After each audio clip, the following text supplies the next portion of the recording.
So today I will tell you the function. What is the meaning of function? What is the philosophy of the function? Okay.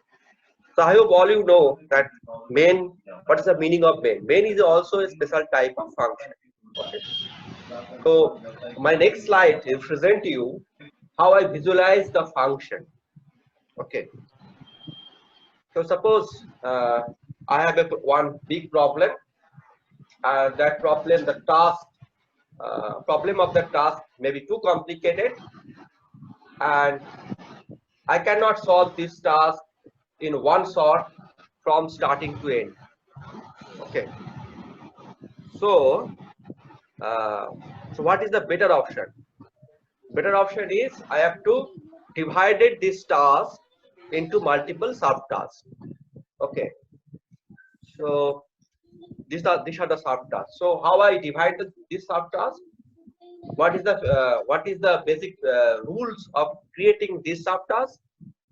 So subtasks are small enough, and obviously these subtasks possibly I can write these subtasks in such a way that this subtask should be possibly better way I can manage, and obviously I can easier to write, and I can independently we can test and validate this subtask.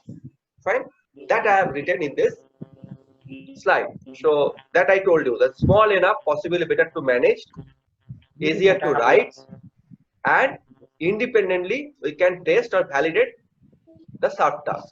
That means if I validate each and every subtask separately, if I identify that each and every subtasks are correct, then obviously my task will be correct. Okay. So what is the philosophy here? So it is always better. So big tasks should be divided into smaller tasks. Okay.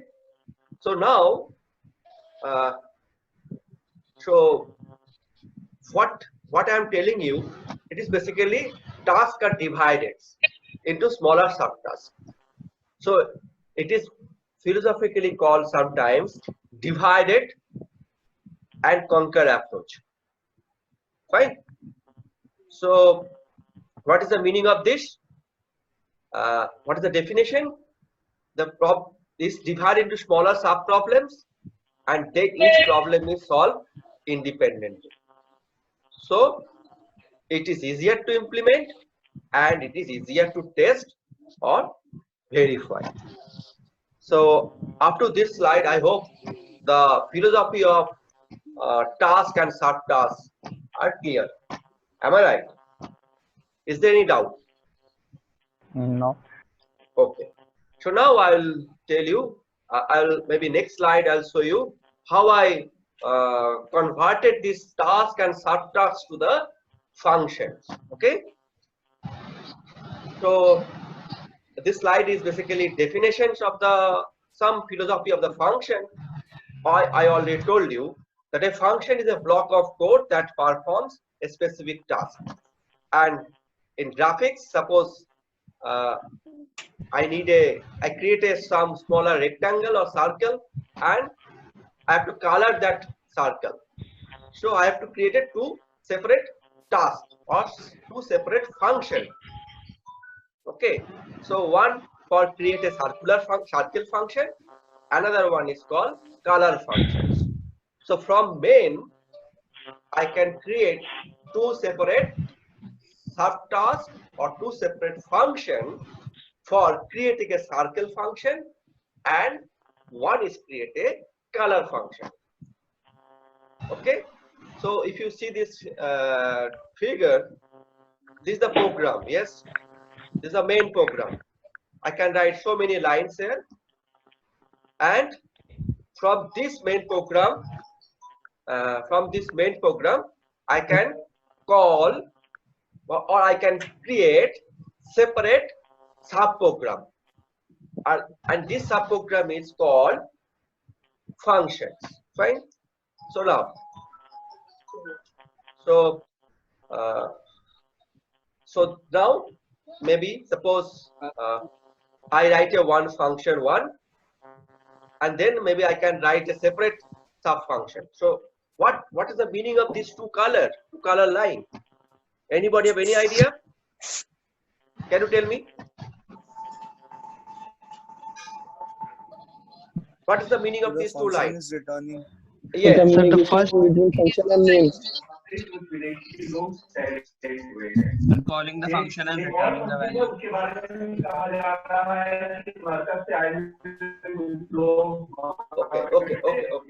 Okay.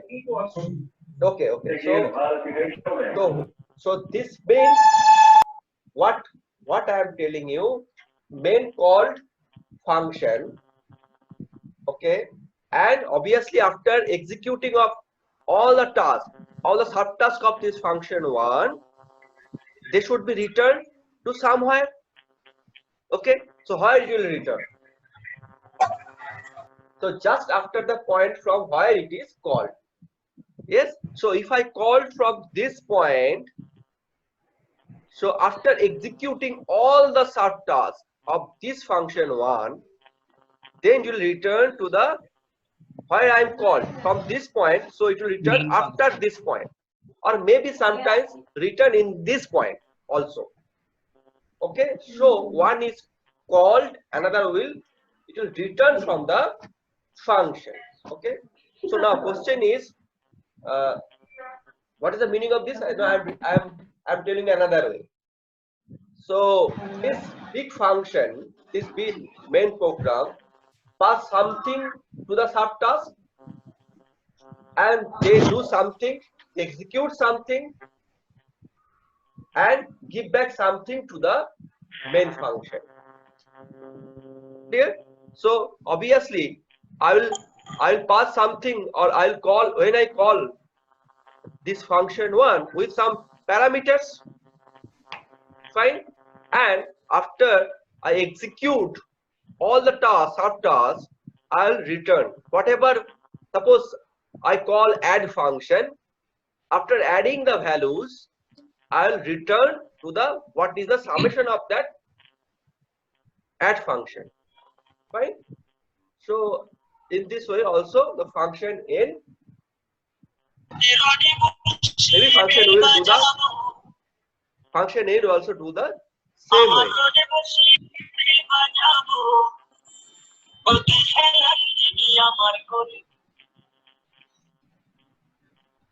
Okay, so now, so same thing will happen for the function n also.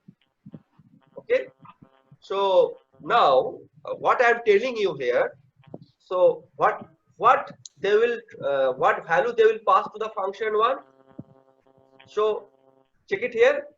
This is basically called calling point, and this is basically called returning point. So now, when I say the main function pass something to the subtask or sub function, they pass basically some arguments or some parameters. Okay, and obviously after that, what I told you, after computing of the function, whatever task I given to the function one, they complete that task and they will return to this point. Okay, so I hope that you understand the philosophy of the function. Okay, so now I will tell you something. So that I told you already. So in general, function will process information that is passed to it from the calling function to the program and returns a single value. Yes, this point is very important. It cannot return more than one value. In generally, nothing is impossible. I can return more using a pointer, but in general function, I only return single value. With one call, only return one single value. Either it is a integer or it is a float. Sometimes I cannot return anything. It is also possible. Okay. Anybody any doubt? Prashant, Prasad, you have any doubt?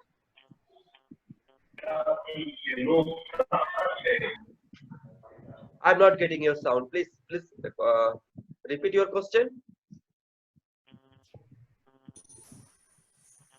Prashant. You raise your hand, so please. Okay. Okay. So what I'm telling you, these very important things, I can. So whatever task executed by the function, generally they return single value. Okay. And I already told you what is the meaning of arguments or parameters. Fine. So now next I'll tell you what is the meaning of parameters and all the things. So check this definition of the function. The first line should be function of the return type, value type that I told you already. Maybe it is void, maybe it is integer, maybe it is float. What type of value you want to return? So that you can write here. Okay, maybe either it is return, maybe either it is integer or float, or if you don't want, if you cannot return something, so this function will return nothing.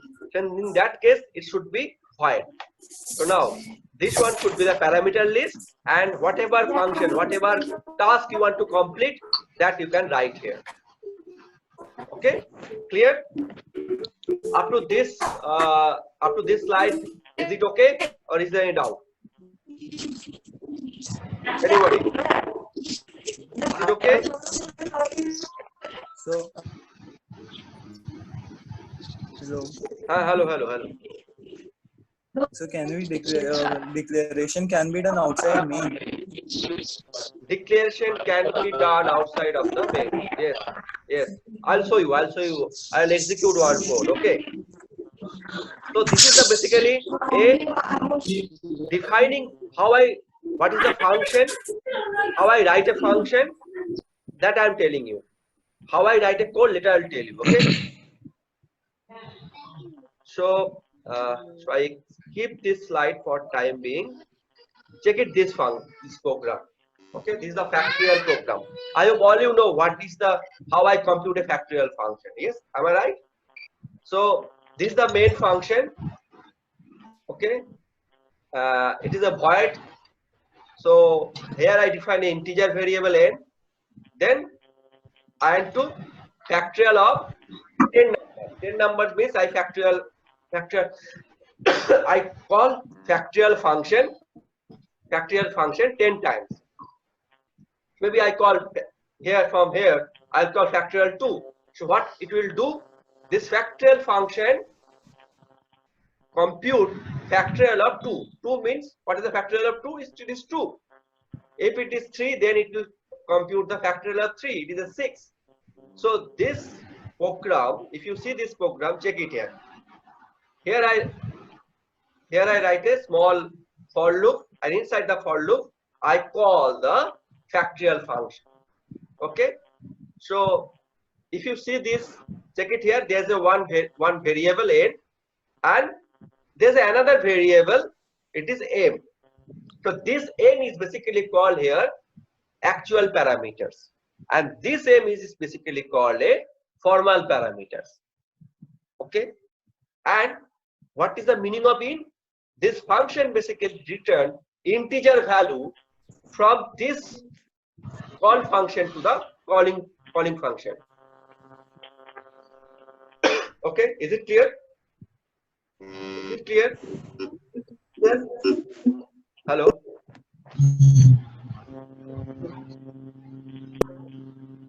Is it okay, or is there any doubt? So check it, this function. Okay. So what I'm telling you here, how I write a small function. Okay. Hello. So Okay, sir. so what I'm telling you here, 3 things. One is calling function. Another one is called call function. There is a separate parameters. One is called actual parameters. This one is the actual parameters. This one is the formal parameters. Fine. This is the function. This is the body of the function. Same as main. Here it is a integer, because this function return integer value to the main. Because when, suppose check it, this one, it will calculate the factorial function, then return 10. Return 10 means what will return? written here. Written here. Okay. So I hope this slide is clear for now. So this, check it. The calling function, it is a calling function. It is actual parameters. Then it is a call function. M is called formal parameters. Okay. Fine. So same way I can write a GCD function also.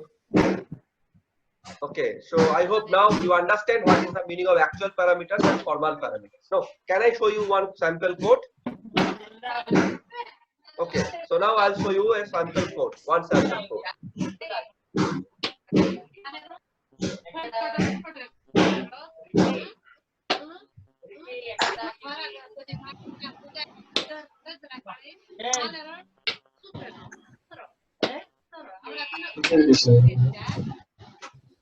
Can you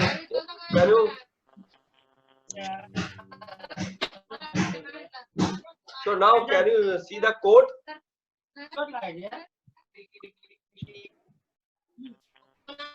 Code is, can you is it clear?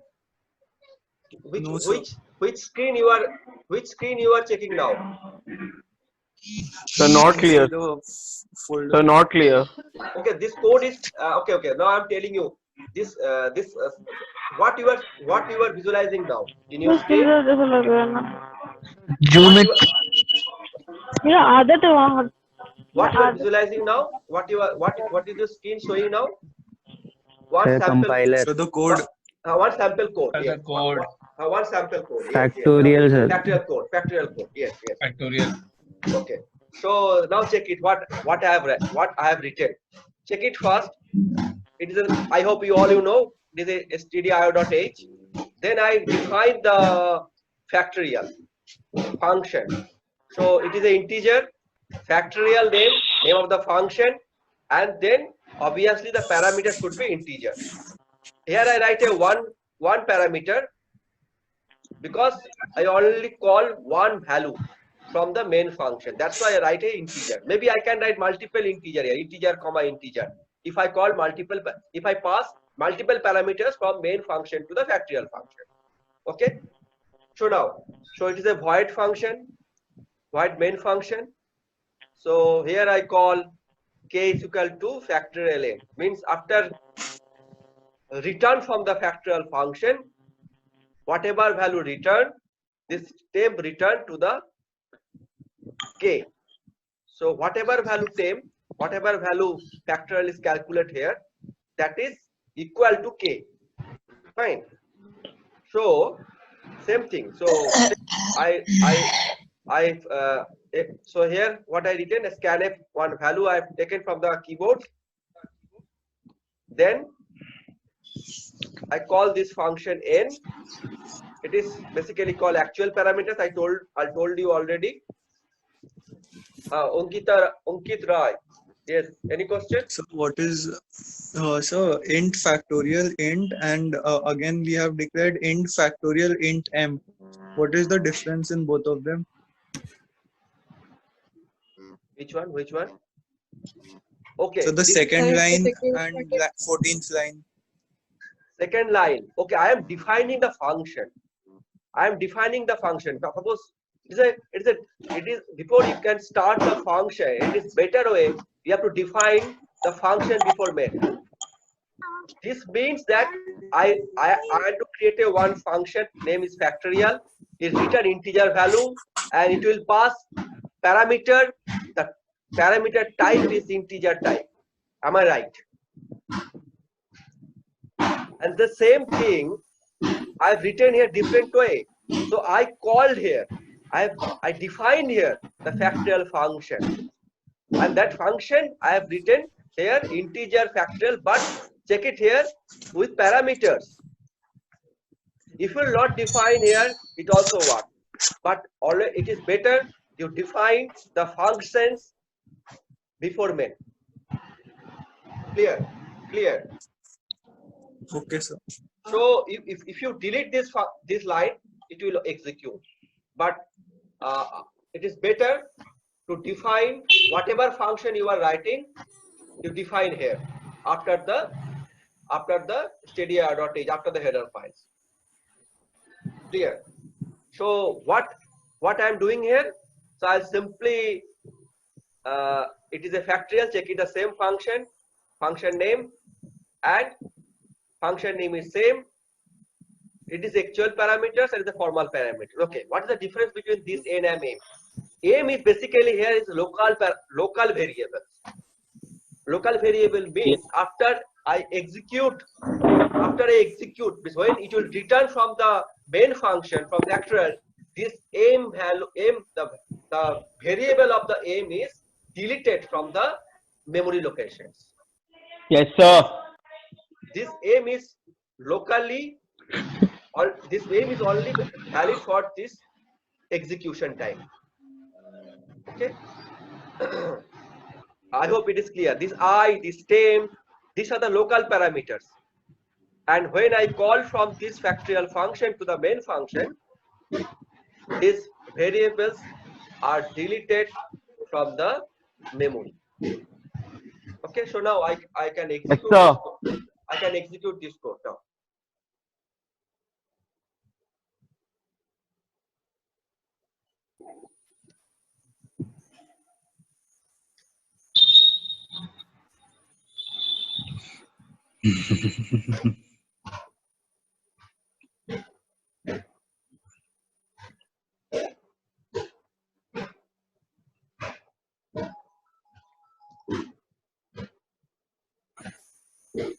Just a minute.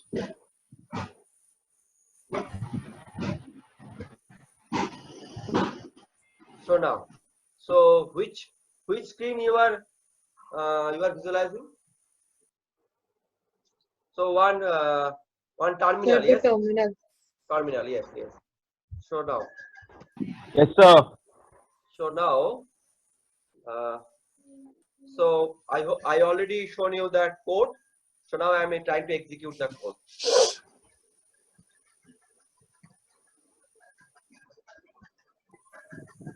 So check it. The code is executed. Okay.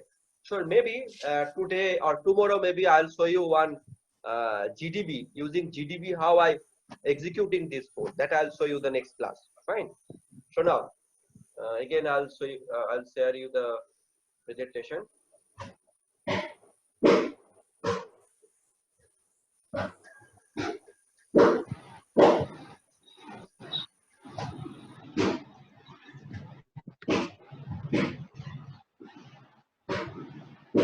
So I hope all you have understand little bit about the function. Yes, sir. So now, Yes, sir.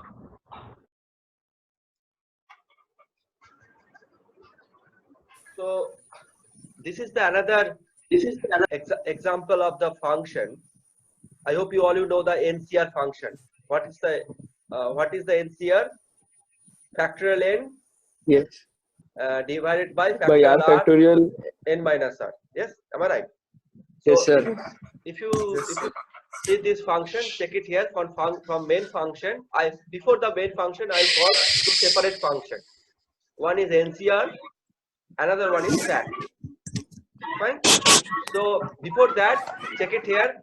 I am defining here integer NCR, integer n, integer r. So you can also write here integer comma integer. It is also possible. You cannot define n or r here. Fine. And same thing is happened for integer fact. Within bracket I can write only integer. Okay. So here if you see that for I'm computing the NCR function. Fine. So sum is equal to sum plus NCR. What is NCR? NCR call, this function is called with two parameters n and I, and here again I'll define two parameters n and r. Fine. So again, if you see this inside the NCR function, I call another function the factorial function, because check it here, because each and every cases, each and every subtask, I'm multiple times I'm calling the same function, same type. Basically I'm executing the same task. So that's why that is the advantage of the functions. I am not create a fact 1, fact 2, fact 3, because I know the function of the fact is same. So that's why I only create once the fact function and I call multiple times. That is the advantage of the functions. Am I right? Is it clear? If I have to execute same task multiple times, then it is better to write a function. I hope the logic or philosophy is clear now. Take it this Yes, sir. using this simple example, because from this NCR I am calling multiple times factorial n, then second time I'll call factorial r, then third time I'll call factorial n minus r. But the logic, the philosophy of the factorial is same. Okay. So now, so up to this slide, is there any doubt? So one thing I'm telling you here, that what is in here after the main function, I'm writing an integer LCR, integer n, integer r. So you can write here, you can omit this n and r. You can only write integer. Okay. Okay. So now